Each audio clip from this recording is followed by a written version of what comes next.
দুর্ঘটনার সংবাদ কভার করেন তিনি, কিন্তু সেদিন নিজের জীবনের সবচেয়ে বড় দুর্ঘটনার মুখোমুখি হবেন তা কি কখনো আদৌ ভেবেছিলেন এই নবীন সংবাদকর্মী রাহিদ?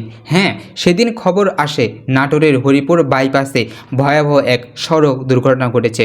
সবার আগে ছুটে যান ঘটনাস্থলে, হাতে ক্যামেরা, চোখে পেশাগত একটা দায়িত্ব ছিল, কিন্তু ক্যামেরা চালু করতেই ধরা পড়ে এক রক্তাক্ত নিথর দেহ। আর সেটি তার কেউ না, সেটি হলো তার নিজ বাবা মুজিবুর রহমান। রাহিদ বলছিলেন, সেই সংবাদকর্মী বলছিলেন, ঘটনাস্থলে গিয়ে দেখি অ্যাক্সিডেন্ট করেছেন যিনি, তিনি আমার বাবা। রাহিদের বাবার মতো মানুষ হাজারো প্রতিদিন সকালে কাজের উদ্দেশ্যে বের হন, ফিরে আসেন না। মুজিবুর রহমান ছিলেন একজন সাধারণ সবজি বিক্রেতা। সেই সাধারণ জীবনের শেষ গন্তব্য হলো সড়ক একটি দুর্ঘটনায়। সিএনজি চালিত অটোরিকশা আর যাত্রাবাহী বাসের সংঘর্ষ হয় সেখানে। সে যাত্রা শুরু করেছিল কাজের আশায়, সেটি থেমে গেল এক রক্তাক্ত হাইওয়েতে। সন্তান তখন সাংবাদিক নয়, শুধু এক অসহায় ছেলে হয়ে দাঁড়িয়েছিল। যে বাবা বাঁচাতে ছুটে হাসপাতালে নাটোর সদর হাসপাতাল, সেখান থেকে রাজশাহীর পথে, কিন্তু জীবনের রেল সেখানেই হয়তো থেমে গিয়েছিল। পথেই শেষ নিঃশ্বাস ত্যাগ করে ফেলেন এই মুজিবুর রহমান। রাহিদ বলছিলেন, সাধারণ ট্রিটমেন্ট দিয়ে রাজশাহীতে পাঠানো জন্য প্রস্তুতি নেওয়া হচ্ছিল, কিন্তু পুড়িয়ে পৌঁছানোর আগেই বাবা চলে যান।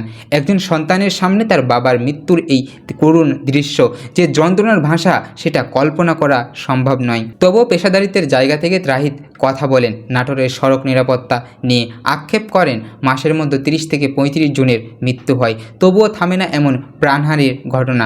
রাহিদ আবেদন করেন, বিশেষ করে 3 চাকার সিএনজিগুলো যেন নিয়ন্ত্রণ করা হয়, এরা ট্রাকের ফাঁক দিয়ে চলে যায়, এটাই তার চাওয়া ছিল, এবং এমন মৃত্যু যেন আর কোনো বাবার না হয়, এমনটাও বলছিলেন। একজন সাংবাদিকের লাইভ হয়তো বন্ধ হয়ে যায়, কিন্তু এক সন্তানের জীবনে এই ক্ষত থেকে যাবে আজীবন, বইতে হবে তাকে সারা জীবন।